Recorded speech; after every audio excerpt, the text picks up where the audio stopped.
Hello, this is Jason P. Wilson Zero in X-Force, and this is my Marvel and Independent Comic pull list for the weeks of December 21st and December 28th of 2011.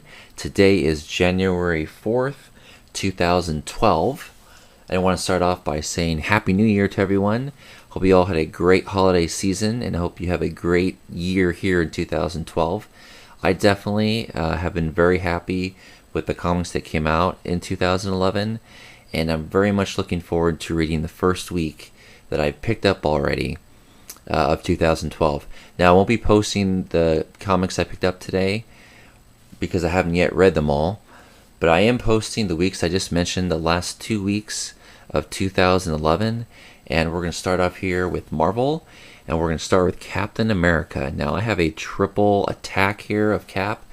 I was behind one issue, and they released 2 issues at the same time. So I got to read issues number 4 or 5, which concluded the first story arc, and number 6, which starts the second story arc. So I'm going to go ahead and review these as in a whole here. Start off by saying I really liked the first story arc. I thought it had a very classic superhero type feel, yet it had modern art and just really gripping storytelling. I think 4 and 5 was an excellent way to end the first story arc. And I was very excited to be able to pick up issue number 6 and read where the second story arc is heading to. It's definitely connected to the first story arc, but already with the first issue you can see the different direction they're taking. I think this team really knows how to write Cap stories. Of course, Brubaker is both on Captain America and Bucky, and I think he does a fantastic job. I think both teams in general have done a great job on Cap all year long, and even though I keep on not telling myself to pick these up, I end up picking them up anyway because, well, they're just too darn good. I really enjoy these comics, and I will definitely keep my eyes out for future issues. And with one Captain America story to the next is Captain America and Bucky, number 625. 625 being the continuation of the Soviet years for Bucky. Now, to be honest, I would have liked it if they kind of kept where the last issue was. Last issue was basically the telling of the Soviet years for Bucky. Now, even though this is the same story arc, it's definitely changed its tempo with this issue. Before, it was all about Bucky and his life in the Soviet Union, and now we've switched to Cap. And at the end of this issue, you see that they're about to meet each other for the first time since their separation. Now, this is very exciting, and it's very great storytelling. I personally would have just liked to concentrate on Bucky in the Soviet years a little bit longer before we jumped over to Cap. But I understand their reasoning, and it's still a really good comic. Definitely a comic book that you should read if you're interested in the story arc. Next up here is Avengers, the Children's Crusade. This is number 8 of 9. I gotta say, there's been 2 standout limited series by Marvel in 2011, now being last year. Those being Red Skull Incarnate and Avengers, the Children's Crusade. This comic does absolutely everything right, and there's just nothing negative to say. In fact, when I first started reading Avengers: The Children's Crusade, I was liking it so much that I went back, reread my Young Avengers that I had on trade, and then searched out all the other trades with these characters in them, and I was really glad I did. This is definitely a great series for anyone to read, but the more you know about the Young Avengers, the more you get out of the story. Top storytelling here, even better art, and this is definitely one that needs to be picked up on trade. Absolutely phenomenal. I can't wait to see what they're going to do with the last issue, number 9. I really hope they do a double or triple issue. I mean, there's so much that can happen here. It's been so good. I would hate for it to go out with just a normal issue. I really hope they celebrate this fantastic limited series by giving us a double-sized issue at least. And from one excellent comic to another, The Incredible Hulk #3. This is a fantastic issue, definitely the best so far from The Incredible Hulk. This team has a great idea of what to do when so many stories have been told over and over again. Even though Incredible Hulk is a great character, it's so easy to go into the me Hulk, me Smash type storytelling, which is great, but not if that's all you see all the time. Here, they ended a fantastic run, and then they picked up a few months after they left off. And I have to say, this was probably my biggest surprise of last year, 2011. I really was not expecting to love this series as much as I do. I love the character, but I just wasn't expecting the comic to come out so quickly after the end of the series to be such a fantastic, great, new, fresh take on the Incredible Hulk. This particular issue, we finally get to see the Incredible Hulk duke it out with the two hilariously dumb Bohr brothers. We get some great smashing Hulk action. At the same time, Incredible Hulk has decided to take the fight to Banner. I am not used to seeing Banner in this way. He's the bad guy, he's insane, he's brilliant, and I have to say, I'm loving every minute of this. A great comic, and it's definitely one everyone should give a try.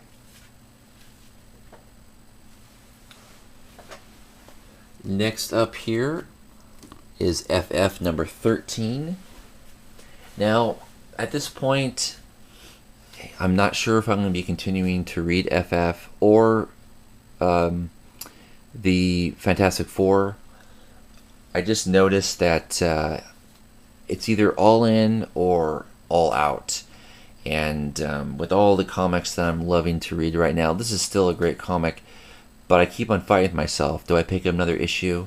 I went ahead and picked up this issue. It was good. I see the direction that Hickman is going with this. I think Hickman tells a great story.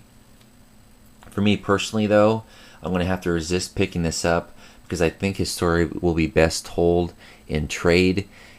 Sometimes waiting for the next issue, I have to go back and read the last FF or even last two FFs just to get myself all warmed up for what's going on. Hickman tells a great tale. It's just, I think, better taken in one big dose of a trade. Still, this is a really good issue, and some really great Doom moments in this one. Next up here is Ultimates #5. This was a great Ultimates issue. Now, this comic is not in my favor, but I keep on grabbing it, mainly because I'm so interested in what happened next, as well as some of the artwork on some of these covers are just great. They make you want to pick it up and take a look inside. Hickman does a great job with Ultimates, and I really like what they're doing with Ultimate Spider-Girl right now. She's in 2 issues. She's in this one and the new Ultimate Spider-Man. In this particular issue, we find out why she's relevant to the Ultimates. And this is a great cover, by the way. Fantastic cover. I really like what they're doing with Spider-Girl here. I do like the Spider-Girl in the main universe of Marvel, but there's something about this Ultimate Universe Spider-Girl. I don't know. There's just something about the way she's written and the way her attitude is and stuff. I just love the reader. She's just really good. And she just jumps off these pages as a character you want to know more about. A very good issue of Ultimates. And from one Ultimate Spider-Girl to the next, here is the Ultimate Comics Ultimate Spider-Man #5. Now, it's not on accident that she's on both these comics. But as much as I loved her in the Ultimates, I loved her even more in Spider-Man here. We basically get to see her introducing herself to the new Spider-Man, and she basically wants to know, who the hell are you, and why the hell are you pretending to be Spider-Man? You're not Spider-Man. So we get a kind of rude awakening or welcome to the new Spider-Man on the block. It's a great issue with some really good moments, and you have to say Spider-Girl makes some really good points of who the heck are you and what do you think you're doing pretending to be Spider-Man. Great issue.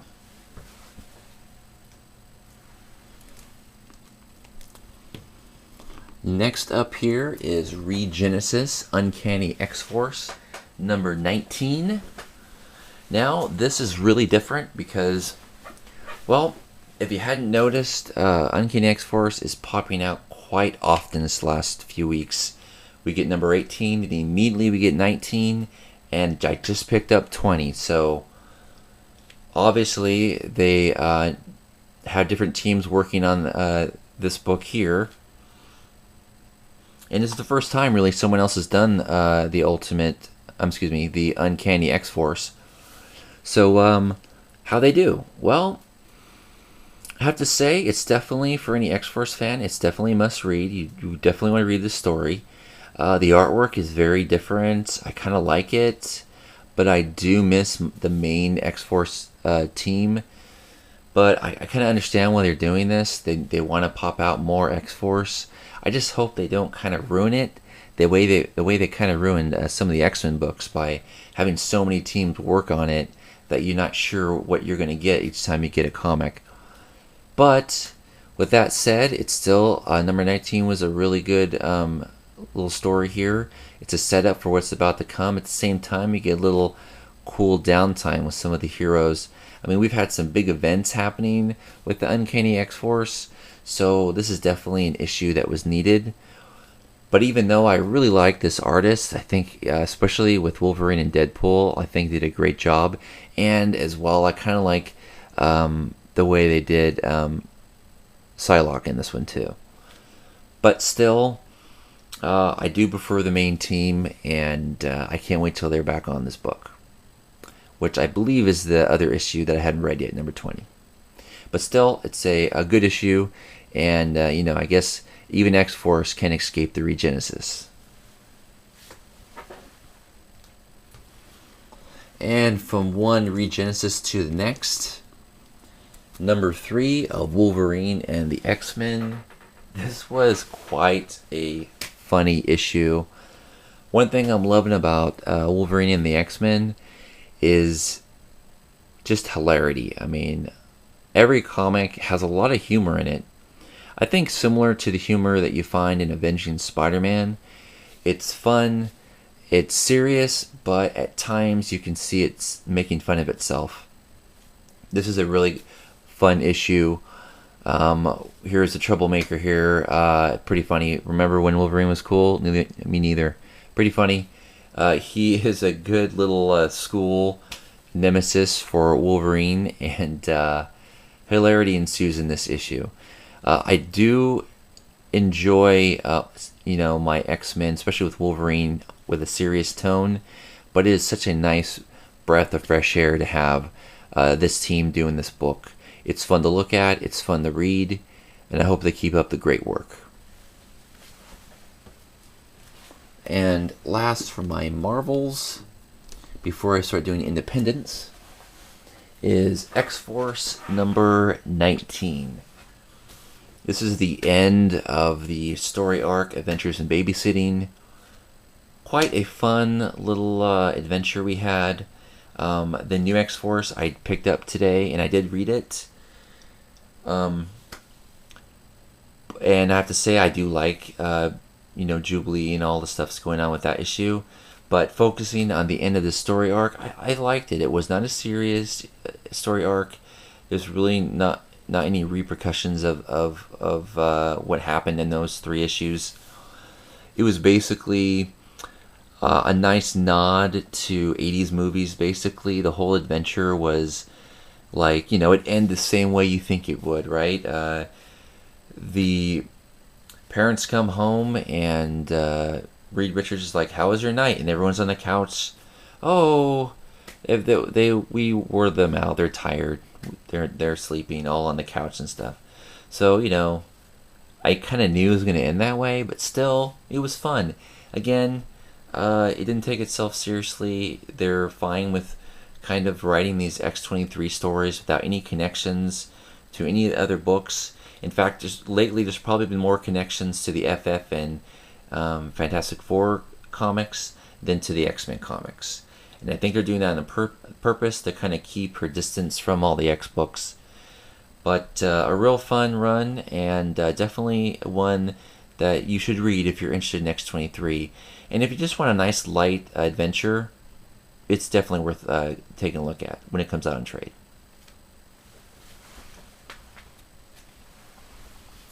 Alright, and for my independents, yes, I know Icon is Marvel, but I put him in my independent stack. It's Kick-Ass number 2, issue number 6. After reading issue number 5, I could not wait to read issue number 6. Basically, Hit Girl was bringing her game A on, and this issue is a lot of action. Really, really good. Possibly the best to come out since issue 1. Really good stuff here, guys. It's finally living up to the name of Kick-Ass. A great issue of a good run. Next up here is number 3 to Lady Mechanika.